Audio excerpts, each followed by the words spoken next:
Reduce, reuse, recycle. I want to say it again. Reduce, reuse, recycle. So what is your home energy IQ? So how much of the heat loss in a typical house is due to air leakage? Places like around the chimney or an attic hatch or a light in the attic or basement sills. 30% of your heating load is lost by leakage. If you spend $1,000 on oil in a season or whatever, 300 of that is really just going out the windows. You can hire Mass Save and they can do what's called a blower door test. You can kind of see it, like they take this big fan and they put a blower in a door and negative pressurize your house. You can tell how much is leakage by the numbers they get, and then they can use smoke sticks to actually find where those leaks are. And so you can be like, oh, the whole sill of the basement is leaking like, 30%, or whatever, or the attic is losing it. Setting back a thermostat in a house by 10 degrees each night can reduce a home heating bill by 10%.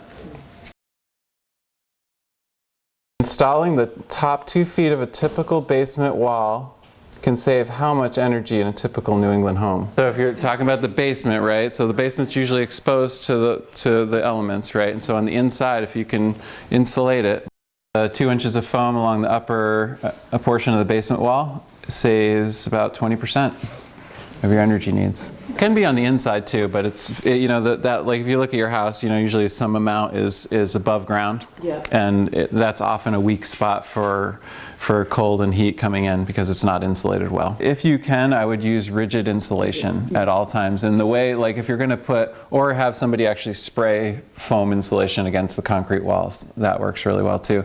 But if you're going to do it yourself, which is, it's way cheaper, right? But it takes time, is you can take rigid foam boards and cut them so that they fit into places, like say if you're doing between the joists of each, fit them in with a little space and then spray foam them. Mm-hmm. And that is like air sealing 100%, and it's adding quite a bit of R value. Like I was talking about more like smaller pieces that you're like, getting the edges and going up against pieces of wood. But if you're doing whole sheets, a lot of times people put some kind of tape over that, so it's a visual knowledge that you definitely gotta see them. You can either do that or you can put the foam in and then smush them next to each other. For my business, when we're doing it, I have everybody tape it. It's not with duct tape, but it's with something that lasts longer. I use like a bread knife or like one of those Sawzall knives that like a Sawzall. I mean, for drywall, you could do those little drywall blades, like anything with like serrated. If you thought about like that being this, it would be like around the edges, around there. So the exterior walls. Yeah, the exterior walls, and like a few feet down, so it's underground. Because once you get, 4 feet down, then you're at a pretty warm temperature.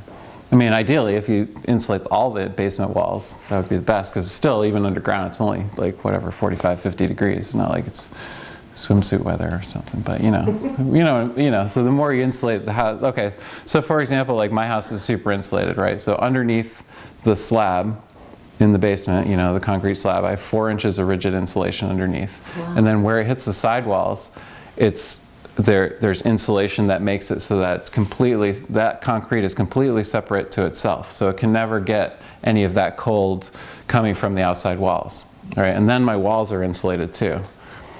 I made insulated concrete forms is what I use. So they're actually like insulation, everywhere is insulated. So like that whole basement is super insulated. It's like really tight.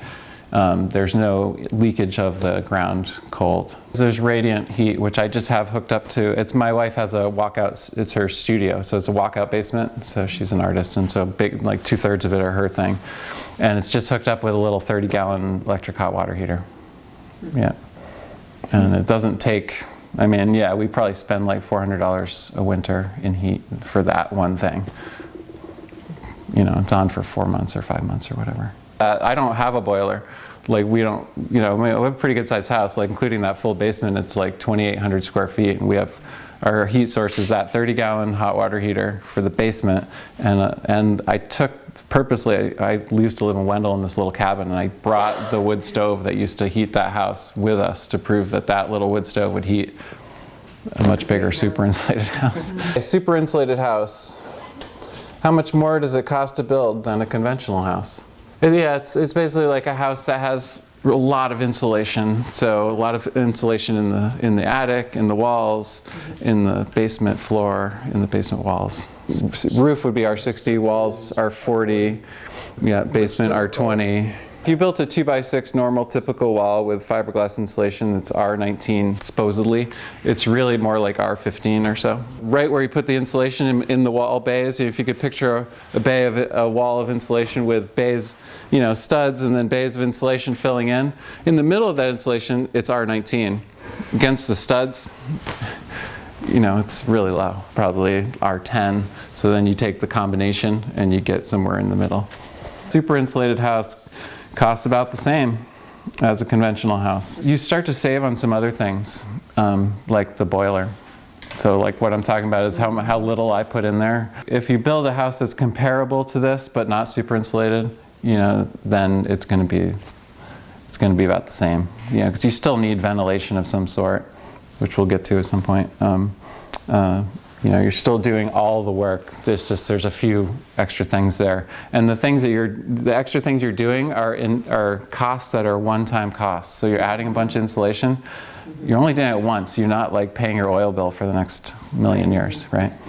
And actually, I build these, and when I price them out, they are the same. I'm like, so you want a super insulated one or not? Yeah.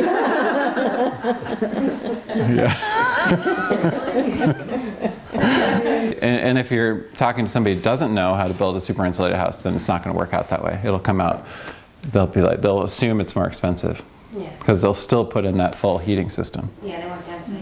You know, and you can build a super insulated house and put a crazy heating system in and spend a ton more money if you want. You know, so there's those options. But if you're being like smart and efficient, you know, you're at a conservation seminar. You know, you figure you're not like going to try and go buy like the high end of every last thing and do it. You're trying to think about like how to maybe make the world last for a little longer. You know, so it's like how to conserve stuff. So building a super insulated house kind of becomes a no-brainer. Here's some quality windows. What portion of your heating goes out through the windows? Yeah, I mean that might be a little extreme. Well, you know, I have worked on many houses that's the standard. Actually, it's kind of amazing. It's amazing how many houses you work on in New England where the windows are single pane and there's no insulation in the walls. So on average, it counts for 25% of a house's heat loss. The more windows you have, the more loss you'll have. The older your windows are, the more loss you'll have. If they're single pane, you'll lose more. If you don't have single pane, and then storms, if you don't have those on, you lose more.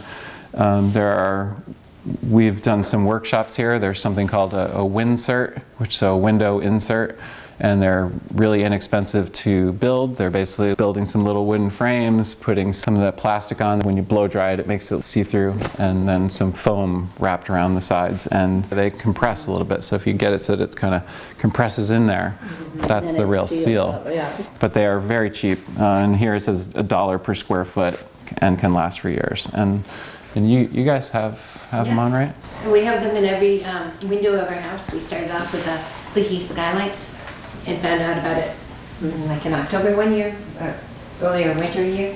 And it's like, okay. So then we had some friends who knew how to make Winserts, and we went to their house and learned how to do it. And from there, every room in the house, the fireplace, entry, the attic, hatch, all have Winserts now.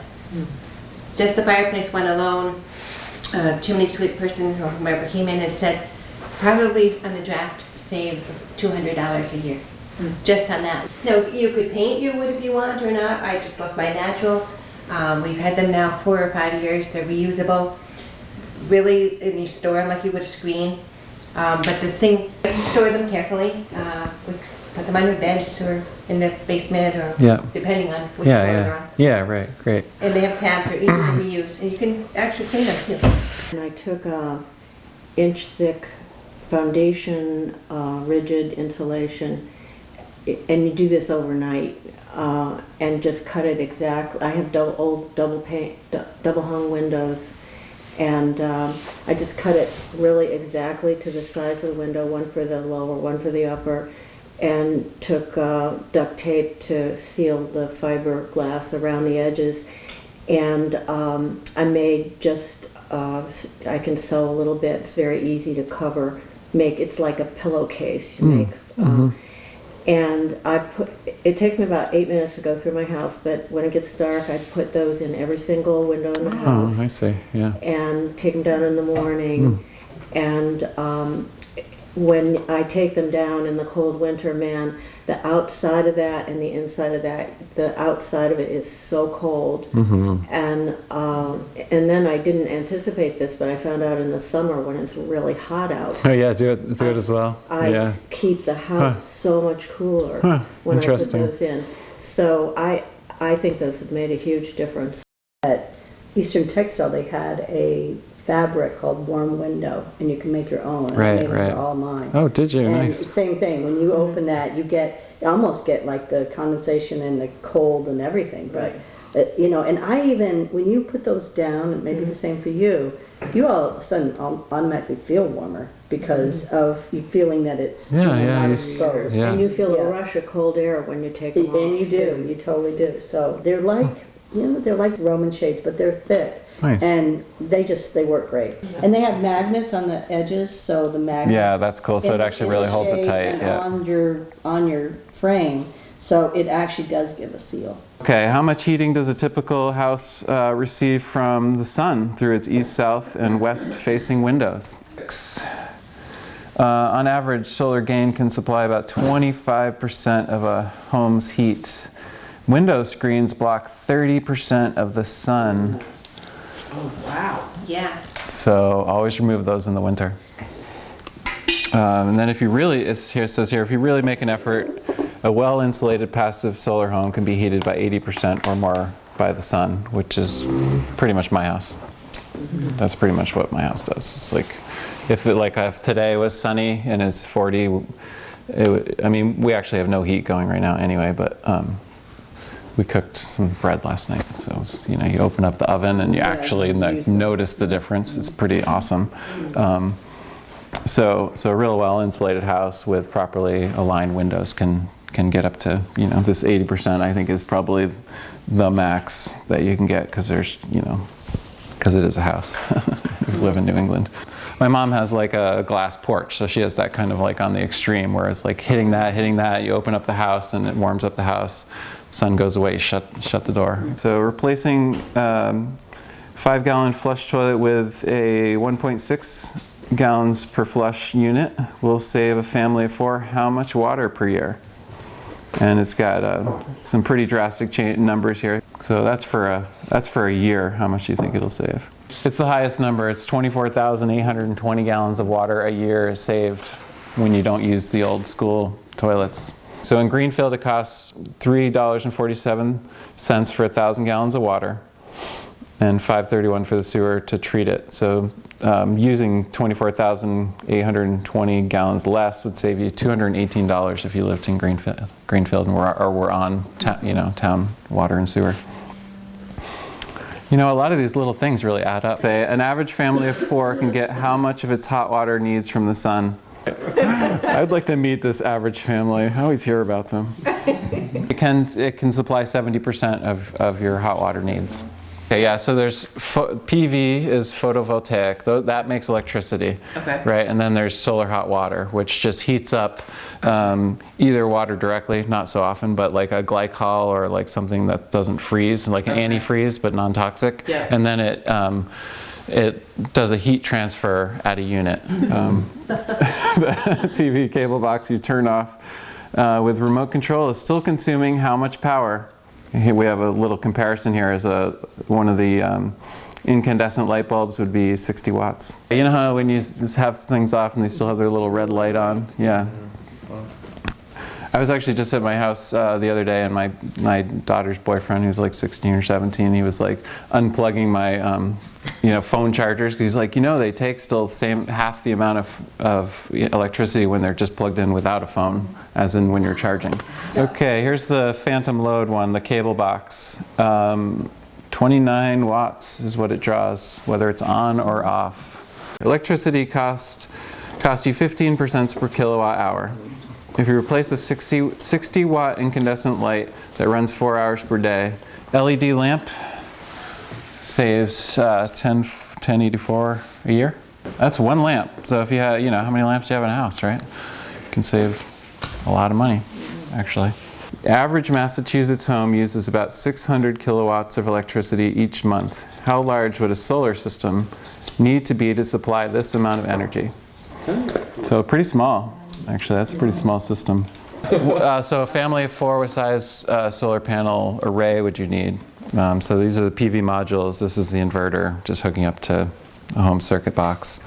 Something like that installed is about $13,000 to install that, and then you get rebates. I know mine is a little bigger. I think it's mine will cost $18,000, and then within, what they're telling me is within 4 years I should have that completely paid back, and then within 10 years of owning it I'll have made $40,000 or $43,000 or something like that. So if you have the $18,000 to put up front and you have lots of solar gain, then it's pretty, kind of just makes sense. But this is also going to save me money too. Like I'm doing it, I'm going to not pay my bills, but I'm also getting rebates and all these checks in the mail for like the amount that I'll be generating beyond what, like I'll be not just net zero, I'll be the other, I'll be like beyond that. So who do you sell the energy back to? The power company. Even right from the start, it's grid tied. So there's 2 ways you can have solar power. You can have either a battery system. Well, there's 3 ways. You can have a battery system so that you're completely off grid and you just feed the batteries and use the batteries. It's, can be limited because it's, the winter you're creating less electricity, so you sort of have to have a big set of panels to, meet your peak load or just be conservative. Or you can have it grid tied, which means any amount of source of electricity that you source just goes straight into the grid.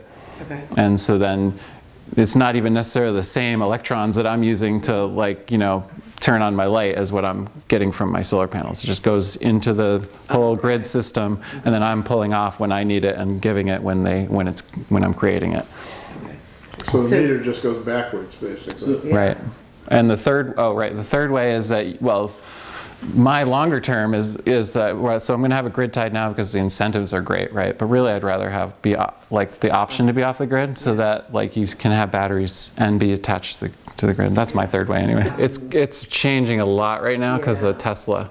Yes. Yeah, Tesla, the company that makes, sports cars that are electric, well, they're really spending a lot of time making battery packs for houses. It doesn't make sense if it's like a business investment. Or like an investment to save you a ton of money, except for all these rebates. Can a house make more energy than it uses? Yes. Yes. Oh, just give it away, right? She's all psyched because she just got solar power on her house, so she's like, can't wait for that. This is a pretty cool picture though, so you have to see that. This is actually Peter's house. He just sold it recently, but the house that the 1790s house that he moved, he super insulated, he added all the solar, and it's better than a net zero. So pretty cool. I think that's really inspiring though. Mass Save, not just New Hampshire, but they've coupled with Energy Federation and are offering some products for a discounted price. So if you're a utility user in Massachusetts, you set up an account with them and you will get discounted pricing on LED bulbs, smart strips, smart or energy efficient shower heads, and you need to set up an account with your utility account number. Go to set up an account with the Energy Federation. It's like half the price. They have a pretty good selection. Well, that's worth it, yeah. They talk to you about looms and what the light differences are, and you get choices. And they ship right to your home. I think it's $25 or more. It's pretty cheap shipping. I've gotten a couple of different things. They offer some kits too, and per account in a calendar year, they tell you how many of each thing you can order. So every calendar year. Years ago, we had it done when I actually lived in Northfield, and one of the greatest things, that's one of those things when you're leaving your house for the last time, it's like, do I have everything? Oh no, I need that. It's on the kitchen sink, and it's a little right where the water comes out of the faucet, there's a little flipper there. Tiny lever, yeah. Yeah, so when you get the temperature that you want for whatever you're doing, but you have to go do something else, you just flip it shut and it just drips very, very slowly. So you know something's still on because there's enough water coming out, but when you come back and you flip it back, the water is the exact same temperature. So you don't have to keep turning your water on and off and getting the temperature right. Energy use in the average New England home, 59% is heating, 16% is water heating, 16%, yeah. Cooling is 3%. This will all be on PDF. Refrigerators 5%. We're gonna go through all these. So we'll start with the heating. So it's got a picture of a castle. Do you have to heat every room, right? So like that's one way to think about being efficient. Filling up holes, I guess. So a little exaggerated, but stopping air leakage, right? So air leaks account for up to 1/3 of the house heating load, right? So just filling gaps can cut that in half. And that'll be, so other benefits, less ladybugs or other invasive things. Because how do they get in, right? Reduced air pollution. Maybe we're not in the city, so it's not such a big deal, but rain leakage into your house and increases your fire safety, because just things can get, when fire's happening, just kind of crazy drafts all happen, and if you have really tight house, it's not going to suck it into your house. Air leakage, it points out all the spots in your house where the air is leaking the most. So those will be like in the attic, wherever you have a penetration into the ceiling. So it could be a fan in the bathroom, a overhead light, like a can light particularly, that's breaking into the space. It can be where interior walls meet the ceiling. All those spots are generally just put together and then you're done, right? But if you actually took the time and insulated them with the spray foam, gun particularly is the best thing, then you're going to really cut down your drafts. So, and you can have the smallest little hole. If you have like a small amount, could equal up to like 3-inch hole in your house, right? For example, spread out all over these places is going to be a huge draft actually. It's, it'll be like the equivalent of opening a window a bit. So it's really because if you can think about it, like the tighter hole gets when there's like air current going through, it almost like accelerates in that draft space. You can kind of start hearing the, the whistling.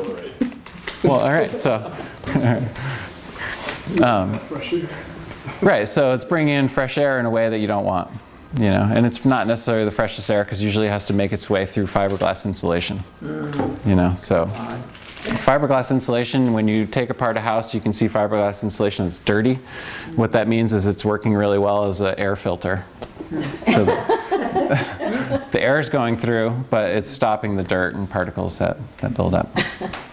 So air sealing materials, we kind of already have been talking about that. So that he has like gaskets around your outlets, foam guns, foam spray, caulking. He has a picture of a bigger foam spray thing. If you get to that point where you're thinking about using these containers, hire somebody. All right, here's the gun that Earl was talking about. It's the third picture in right here. Yeah. Those are great, and the throwaway one is the one next to it with like the little straw that you put on there, and then you go to spray it and it goes everywhere. The other thing about this gun is that it's very controllable on the amount of volume you put out, whereas the spray ones, you just put out full volume. This one you can put out the smallest little bead or a very thick one, and it's very responsive. This is kind of what I was talking about, air sealing, going around and actually like hitting tops of walls, lights, sources, fans, that kind of thing. Probably every house needs this mechanically, but people say a drafty house doesn't need it, is a heat recovery or a ventilation system of some sort. Most people use heat recovery ventilators so that you're not just pushing all your hot air out, but you're actually converting it to pull it back in. So it's basically like a bathroom fan. A bathroom fan works to just pull your stale air out. You can get a bathroom fan that pulls fresh air in, which is kind of what I actually did. I sort of went simpler than this model. I have bathroom fans that have in and out air. So at the same time, it's pulling in fresh air as it's pushing out stale air. pulling in fresh air from the outdoors? Yeah, so it has like 2 ducts that go out, one that pulls, one that pushes. So that's one of The one thing that doesn't do is it doesn't recover the heat, so it has heat loss. So if you run it all night, your bathroom will get a little colder. But it's but it's a good way to like keep your tight house fresh. There's an air exchanger. So there's a heat exchanger. So it's basically like a little unit with a bunch of fins on it. So when the hot air is being sucked across it, it takes it'll take some of the heat out of that air before it pushes out, and it'll put it. And then the cold air goes across it in the other direction. So basically, I wouldn't say it's a payback period because it's more like just healthy air. Okay. Yeah. I mean, you don't have to do it, but it's usually a good idea. And most houses should really have some form of ventilation, even if they're drafty, because drafts aren't really ventilating it in any particular way that you would like. They're just working when it's really windy or when there's a major temperature difference from the outside to the inside. So like having something like this on any house is actually beneficial to your health. Gil has a pretty significant occurrence of radon. So if you are making your house really, really tight, please check the radon. I've got radon, I've got a remediation system, but I didn't know I had it. I recommend going to a website called AccuStar and getting the canisters and getting 2 and making sure that you've put them read the directions, you put them in the right place. Those are about $25 and you just send them in and then they come back with a reading. Install an automatic setback thermostat. That was about lowering the energy, lowering heat at night. So it's just a programmable thermostat. Add more insulation. See this picture here? It's got you can see the snow on the roof, and then you can see spots of the roof, right? That means heat is melting those spots right there. So not enough insulation. But if you have an air sealed, don't put more insulation in, because if you're going to do one or the other, air sealing is way more important than more insulation. Air sealing, yes. So like, if you're thinking of putting more insulation in your attic space, first you have to go up there and pull back what you have and air seal around all the, find where your lights are, find all the interior walls. Otherwise, there's not really a great reason to put, loose filled cellulose, which is a really good way to fill an attic, but it doesn't make sense because it's not going to it doesn't clog the holes. It just works great when the holes are already clogged. So for a super insulated home, the ceilings would be R60, which is about 2 feet of blown insulation. I think it's 18 inches of loose blown insulation, so it's like that. The walls are 40, which, as we had said, a 2x6 wall is like a little less than half of that even. So super insulated walls are really mine are actually 12 inches thick and filled, it's 2 different walls and then filled tight with cellulose. Basement walls are 20 and basement floor are 10. So what they mean with basement floor is underneath it, insulation before you pour the concrete. But you'll have information on different levels of R value of different insulation. Like for fiberglass bat is at a test value is 3.7, and if installed carefully in real life is 2.5. So some things to think about. Cellulose is 3.7, and then the highest one he has here is a 6, and it's a foam board, rigid foam board with a foil face on it, like the silver face on it. So there's different, you can add up in different ways as you're trying to get more and more insulation. For code-wise, like in a traditional code here for a ceiling, you had to have R38 for the attic, right?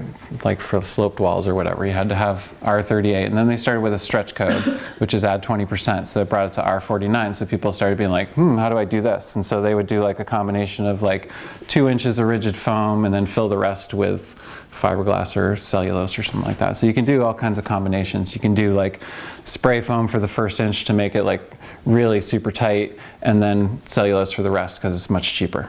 But I get to add all that this is per inch, these numbers. So There are some of the spray foam stuff gets, as it gets thicker, it becomes less, you get a smaller R value depending, you know, like once you get kind of past 5 for closed cell foam, it's 5 inches, it starts dropping down, and each inch isn't like you're getting 6 more, 6 more, 6 more, you start getting like 5, 4, 3. So there is some of that. So this is an open attic. This is like the easiest way to insulate, right? You can throw a bunch of cellulose in there, right? What's the cellulose? It's recycled newspaper. There is a fire retardant and also something that the mice don't like to eat. Is it just loose? Like Yeah, it's like shredded newspaper. Well, cellulose insulation, here's one of the ways you can install it. They have like that little machine there. And it comes in these bricks, and you throw it into this is a small machine version of it. Like usually if you hire somebody, they come with a huge truck and they have it in there. And it comes in like a big block, and you sort of break it up and throw it in there, and it blows it. It's actually, you can do it by yourself. It's definitely, if you're going to do it like in walls where you're trying to make it like tight and dense, then usually it's better to hire somebody else because they can make it pressurized and can make it so it really won't like if you do it yourself, usually what'll happen is it'll settle and you'll have that 1 inch gap all the way along, so I try and it's usually cheaper to have somebody who does insulation all the time to insulate. I mean, they're just so cheap. If you're remodeling and you want to add insulation to the inside, so they have like the old framing and then they have some new framing on there too. So basically what they're doing is they're adding depth to the bays, right? Now the picture he has is just, he added a piece of wood to the bottom of a framing material, right? What I do is I actually rip rigid insulation and I put it where he put his piece of wood there, and then I put the piece of wood on top of it, so that I created like an extra 3 inches or 3.5 inches of insulation and what's called a thermal break. So a thermal break is, do you remember when I was talking about the 2x6 walls and the heat can come all the way through on the framing? But if you put a piece of foam right there, it stops, right? So it breaks that thermal connection. Thermal break, right? So and you're also adding quite a bit of insulation. That's one of the typical ways that I do energy, deep energy retrofits. Is if you're doing it on the inside, is you're basically like building the walls thicker and using some foam in the middle there. So. Would you just take the ceiling down and use 2-inch foam across there? You can do that, but like I like to do things as inexpensively as possible, and taking rips of foam and just putting it on there and then filling those bays with 2 inches, with cellulose is the most cost-effective way to do that. All right, so that you can insulate on the inside, you can insulate on the outside. So what I think about is like, what part of your house are you going to remodel, right? You need a new roof, say, right? If you just put new asphalt shingles on, you didn't add any R value, right? But if you took the time then to put like some foam, you strip the roof, you put maybe some foam insulation down, there's techniques for that, right? And then you re-roof, well, you have a super insulated roof, right? But tearing the roof off if it's like 2 years old makes no sense, right? Because it's 2 years old, like, you got 30 more years, so you have these limited opportunity times in your in an old house that you can, really get some insulation in there. Like, so maybe you want to remodel a bathroom or a bedroom or whatever. That's the time where maybe you take a little extra and you strip the walls all the way down to the sheetrock instead of, get the sheetrock off there, and then add some insulation in that way. You really can. Those are the times where it might cost a little extra, but you're really making a difference on your house. He's adding rigid foam board to the walls, right? And this is really great. Like if your siding's falling apart and you're going to redo a wall anyway, you can add rigid. Then you put these strips on there. They're called rain screen strips, and it keeps everything keeps a little airspace and keeps everything dry. Makes your siding dry better, so your paint will stay on for longer. Whenever you have a flat ceiling and you got space above, just blow cellulose in there for sure. That's the easiest way. And here, on the inside of this one, he actually built there's a second wall built. So like you can see the old school part of the building, and then you can see more framing. And so he's added a whole bunch of space to insulate. Of course, you have to think about how much space you're losing. He's probably losing like 4 inches on either side of that room. So like if it's a teeny room already, that'd be kind of a bummer, right? But if it's a big room, then it's great, you know? Like some of these big houses, really, every room should be done like that. All right, we already talked about the basement wall, about 2 inches of, this is another way, put 2 inches of rigid foam along the outside, and then it looks like he did like a metal like cover and some cement board, you know, probably stucco. So a lot of times I think it's better on the inside. It's less detail oriented on the inside because usually unless your basement's finished. Yep, so we've talked about a lot of these already too. Letting in the sun, you know, keeping your bushes trimmed back. That's like, I always am talking with that with homeowners. That drives me crazy because they're like, plant like, you know, right here next to the house, and you know, the tree grows up, you know, everything grows up so big compared to what, when you plant it, is that little thing. And then it's like affecting your siding and affecting, you know, like your sunblock, and it's really annoying. Removing screens, like we said, and pulling back your shades during the day. Like actually remember to open them up, you know, because that really makes a big difference to actually let the sun in. A typical 3x5 window costs $300 installed and will save about 8 gallons of oil per year for replacing a single pane window. So you're suggesting replacing windows if you can get them for around 300? Well, I think windows aren't necessarily the first place to like, all the air sealing is much more important, and then insulation is still more important. That I think windows are sort of towards the end. Like now, you know, we're sort of moving towards bigger investment costs that will take you longer to pay back. It will feel more comfortable. It is nice to have, you know, new light through new windows because they're clearer. You have, you know.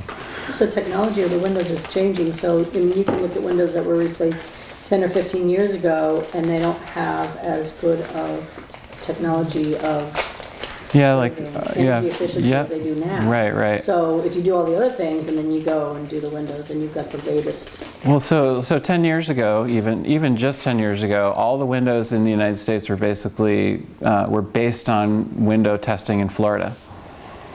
That's good. Yeah. So Very similar to. right. So they were like, you know, put all argon, double pane with argon in it, which is a gas that, you know, helps to deflect light coming into your house, and put them on all parts of your house. Whereas in New England, it really there should be parts that don't reflect light on the, you know, on the south side of the house, really, because your south side of a well-insulated house is usually also sort of blocked from, you know, summer sun, but really wants the winter sun.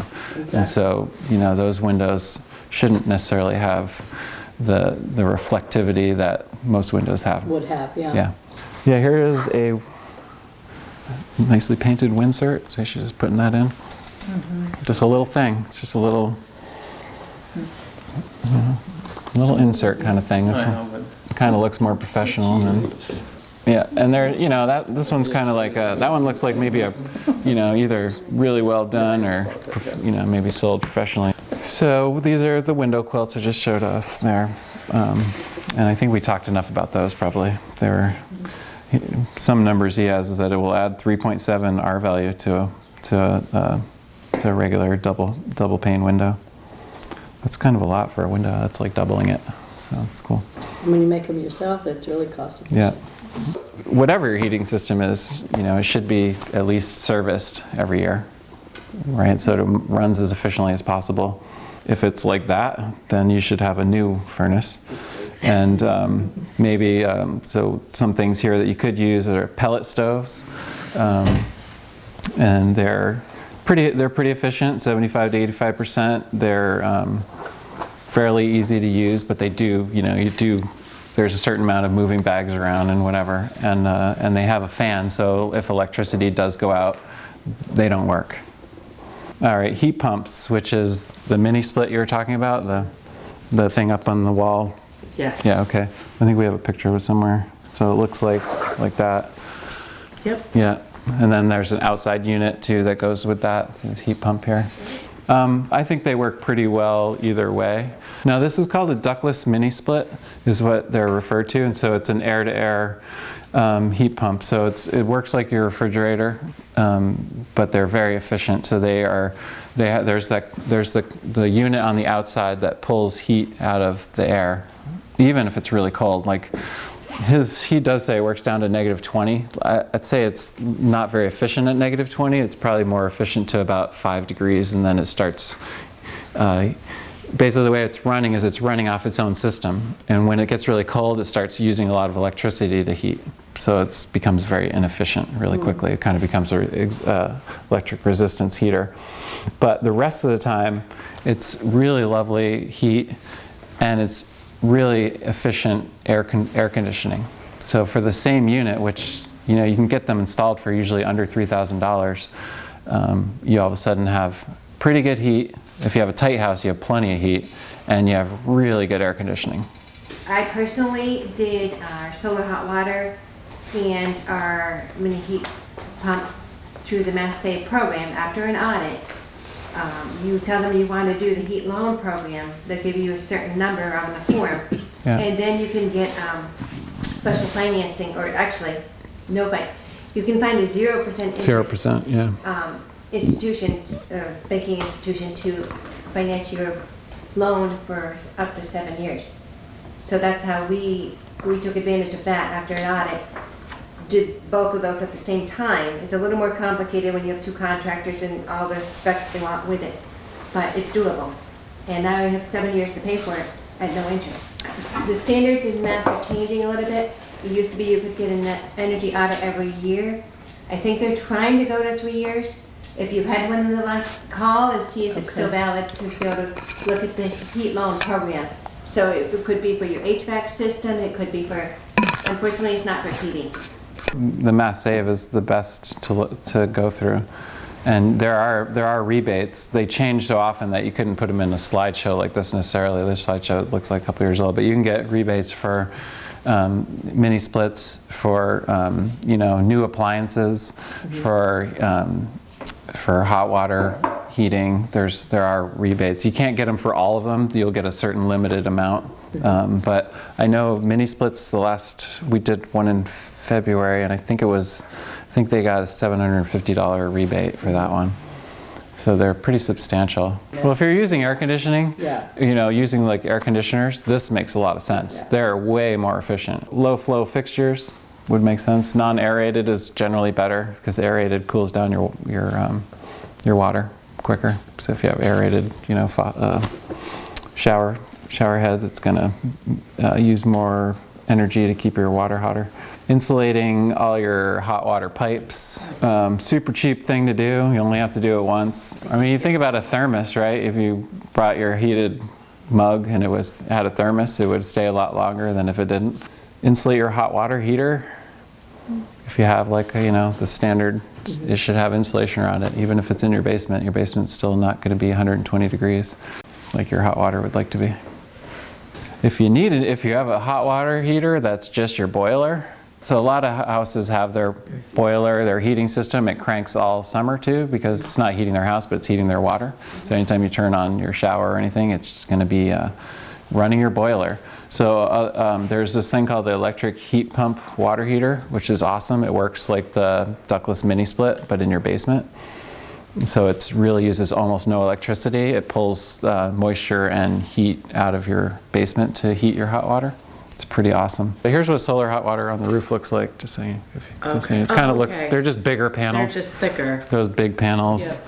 Lighting, 5%. Well, we talked about lighting already. LEDs are the way to go, right? So the more you have, the better. But LED lights are definitely the way to go. Appliances, Energy Star appliances are important. Think like, oh, I have this old refrigerator, it's been lasting forever, it's gonna work really well, like it works well, but if you looked at like the amount of power they're using compared to the newer ones, it's kind of shocking. Like an old refrigerator makes no sense to run, really, when you start to look at the numbers.